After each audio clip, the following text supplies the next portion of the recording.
बनु कुरैज़ा पर हमला।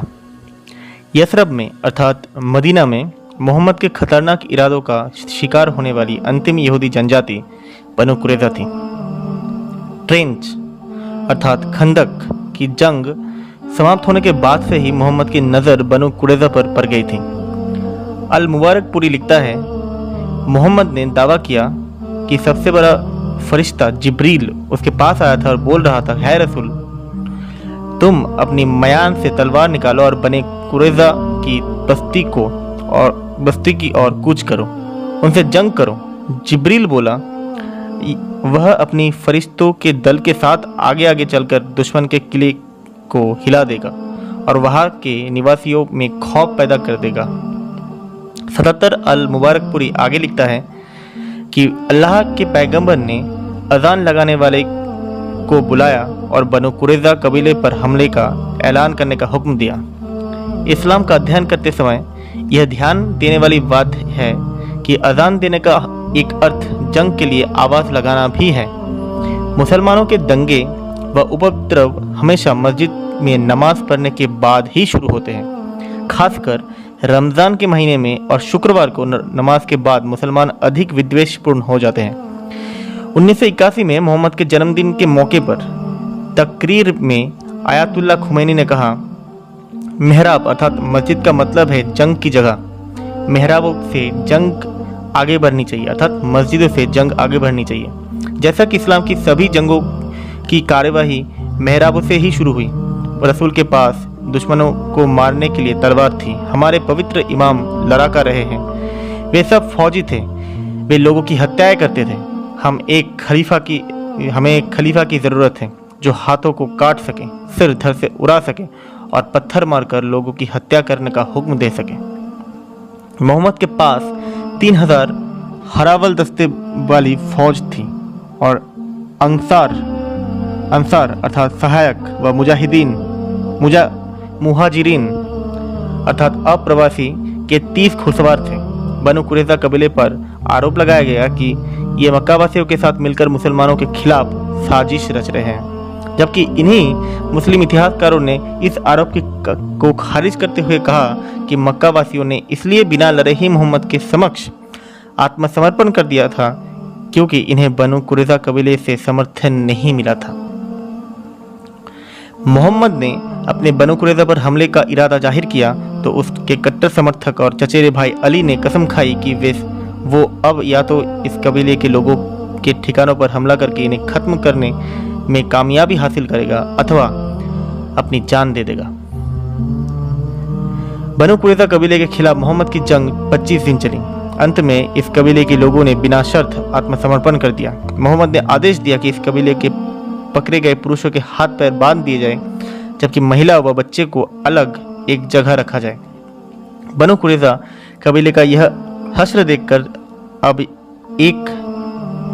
अब तक इस कबीले की मदद कर रहे ओस कबीला हिम्मत हार गया और इसने मोहम्मद से रहम की भीख मांगी। मोहम्मद ने अपने बीच के गुंडे साद बिन मुआविया, जो तीर से गंभीर रूप से घायल हो गया था, उससे कहा कि वह यहूदियों पर निर्णय दे।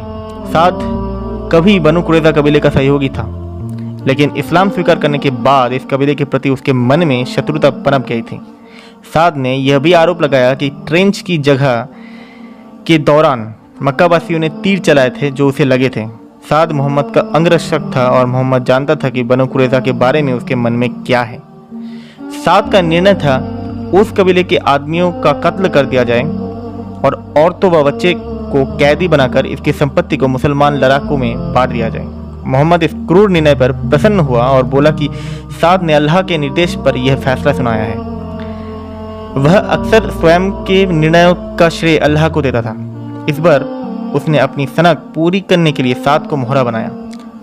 अल मुबारकपुरी बताता है कि वास्तव में इन यहूदियों को अपने विश्वासघात के लिए ऐसी सख्त सजा ही मिलनी चाहिए थी। ये लोग इस्लाम के खिलाफ इकट्ठा हुए थे और इस्लाम से लड़ने के लिए इन्होंने बड़ा शस्त्रागार बनाया था, जिसमें 1500 तलवारें, 2000 भाले, 300 हथियारबंद और 500 कवच थे। अब ये सब साजो सामान मुसलमानों के कब्जे में थे। जो महत्वपूर्ण बात अल मुबारक पूरी गोल कर गया वह यह था कि बनु कुरैज़ा ने अपने हथियार और कुदाल व फावरे मुसलमानों को ही उधार दिए थे ताकि वे खाई खोदकर अपनी हिफाजत कर सकें। यह बताता है कि मुसलमान कभी उनके प्रति कृतज्ञ नहीं होंगे, उसके प्रति कृतज्ञ नहीं होंगे जिन्होंने इनकी मदद की होगी। मुसलमान कभी उसके प्रति एहसानमंद नहीं होते हैं जो इनकी मदद करता है। ये आपकी सहायता भी लेंगे और जब इन्हें लगेगा कि आपकी ज़रूरत नहीं है तो पीछे से छुरा भोंक देंगे। हम अगले अध्याय में इस मानसिक विकृति का भी मनोविज्ञान बताएंगे। मुसलमान इतिहास का नरसंहार को जायज़ ठहराने के लिए आधारहीन आरोप लगाकर बनु कुरैज़ा को ही इसका जिम्मेदार बताने को तत्पर रहते हैं। इन्होंने इस कबीले पर दुष्ट होने, विद्रोह करने, विश्वासघात करने और इस्लाम के खिलाफ साजिश रचने की आरोप लगाए हैं।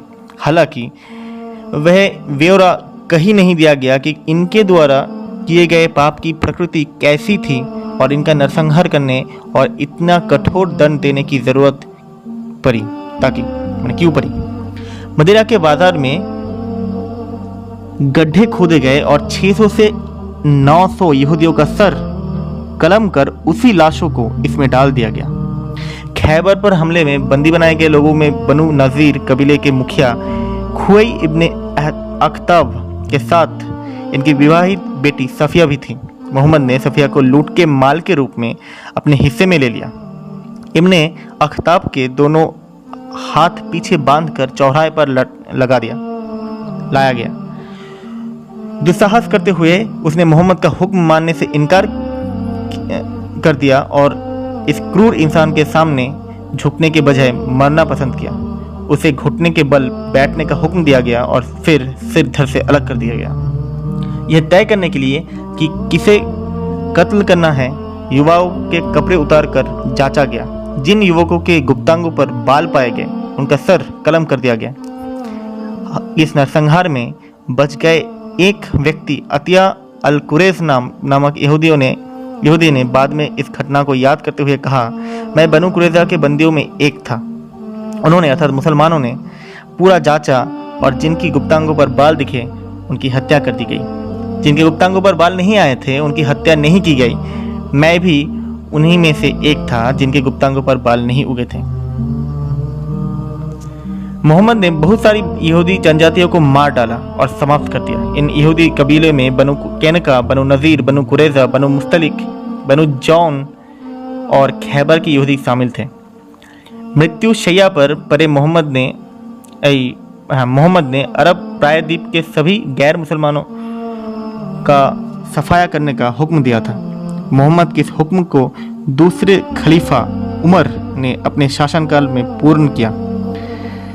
इसने यहूदियों, ईसाइयों और मूर्ति पूजकों को पूरी तरह नष्ट कर दिया और इस्लाम कबूल करने, अपना देश छोड़कर भाग जाने या मरने पर मजबूर कर दिया।